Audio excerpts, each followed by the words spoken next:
All right. This is the snowstorm. It's letting up a little bit, and I'm going to be out there very soon with my skis. Now, oh yes, here they are, my skis. Oh, sometimes I have a hard time with this binding. You have to click it in. I have to relearn the motion every year. So, this is another lesson in the Hagen Lexicon. It's very important for us to have a lexicon. You see, the trans ideologists, the cross sex ideologists, have their own lexicon, and they go around as if these were child development terms or some kind of official terms that have been developed through trial and error and years of study, something like Piaget. Piaget had all kind of terms about object permanence and child development, and it's important to have terms. So what I'm saying is we need to have our terms which will tell the truth and which will kind of set back false claims on their heels. And so that's why I have had the chutzpah, the nerve, to start proposing a whole new lexicon, such as the Tinkerbell effect, affirmation, and gaslighting. Now, gaslighting is a term that we know from understanding what narcissists do to their victims that they get narcissistic fuel from. The term comes from a film, I think it's 1943, with Jimmy Stewart and the Swedish actress Ingrid Bergman. And the Jimmy Stewart character engages in ritual conditioning and manipulation of Ingrid Bergman's character when he comes home at night, which just happens to be at the time when the municipal worker is coming and lighting the street lights, which are operated by gas. So she comes to associate in her mind the time when her husband comes home and starts saying things that don't make sense, but she's going to start walking on eggshells and not challenging that because she has been brainwashed, ritually conditioned, and manipulated and gaslit. And I would say straw man ambush is also a kind of gaslighting because you are being told that if you have these bio-reality beliefs, you are actually a right wing religious nutcase, or else an ultra traditional religious nutcase, and therefore what you say has no credence. Whereas what you're saying is, we come in two sexes and we are born that way. It's not assigned. For example, the phrase when they say, assigned female at birth or assigned male at birth, that is gaslighting because we are not assigned at birth. We are observed to be either male or female. And the intersex conditions where it's a little bit unclear based on the body are very, very rare anomalies. And that has nothing to do with cross-sex ideology. So all of these things are related.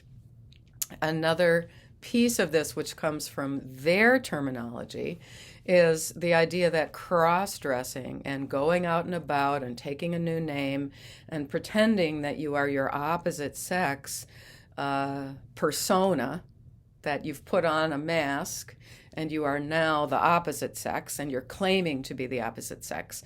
That has been called by Blanchard's generation of sexologists and diagnosticians as the true life test.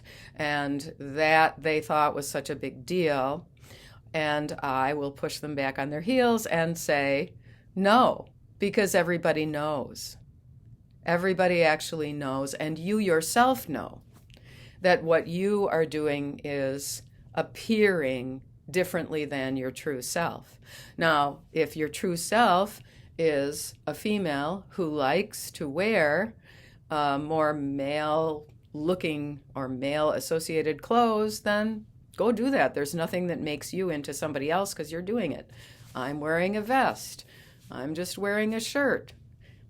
I'm only wearing a little bit of makeup to hide the bags under my eyes, but that doesn't make me non-binary. It doesn't make me a boy. It makes me a very active, opinionated, loudmouth woman. That's all. This really has come into my thinking because of my reassessment of what Nettie was doing when he was sitting there wearing dresses and makeup and stuff in the bars on 8th Street in Greenwich Village, one of the most gay-friendly centers of our country, and good for them.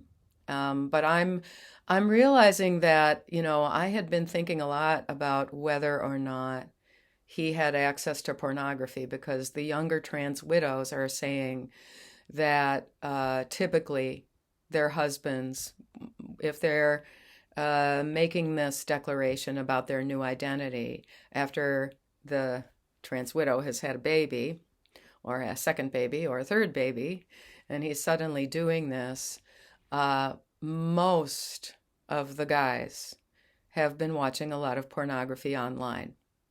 Now, I didn't have an awareness of that experience because we didn't have a TV. We didn't have a TV in the late 70s or in the 80s. There were people who thought we were culturally out of it because we didn't know what the Oprah show was, and we didn't know what certain other commonly watched shows. I didn't watch Seinfeld until it was in reruns, things like that.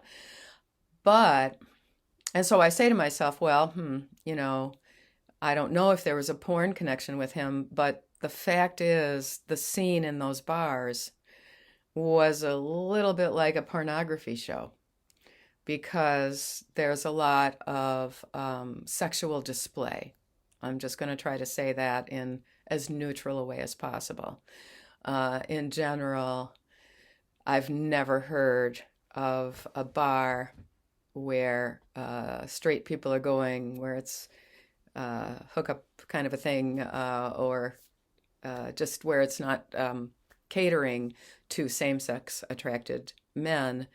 I've never heard of people walking around with their clothes kind of half off, whereas this is a consistent report from actual homosexual men who report about the scene there, and that's part of their culture. I'm sure it's not part of their part. I'm sure not everybody is doing this. Just like I'm, there are swingers, there are heterosexual swingers, but I never was one, and probably most people are not. But I'm thinking about the fact that the scene in those places probably served as sort of live show pornography for Nettie. And he wasn't really actually in an environment where any of the men who were there thought that he was a woman. And they certainly weren't thinking that he was interested in straight men. So the whole scenario doesn't make any sense. He was going for what he thought was safe, because if he went over in some more straight working class neighborhood and started chugging down the beers with the truck drivers, he might not be safe.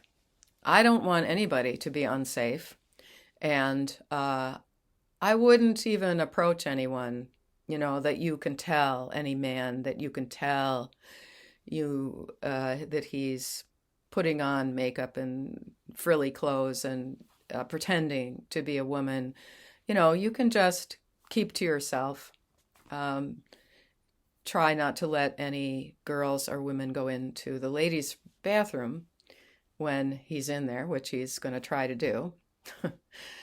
But anyway, those are important terms to understand, that when someone like my ex Nettie is doing cross-sex ideation, he thinks he is going to go into his true life test. And in fact, he's gaslighting himself and gaslighting everyone else. And when this happens on a large scale, it is ritual conditioning and manipulation. And now, time to head outside. Be well in mind and body, always. Thank you, and life.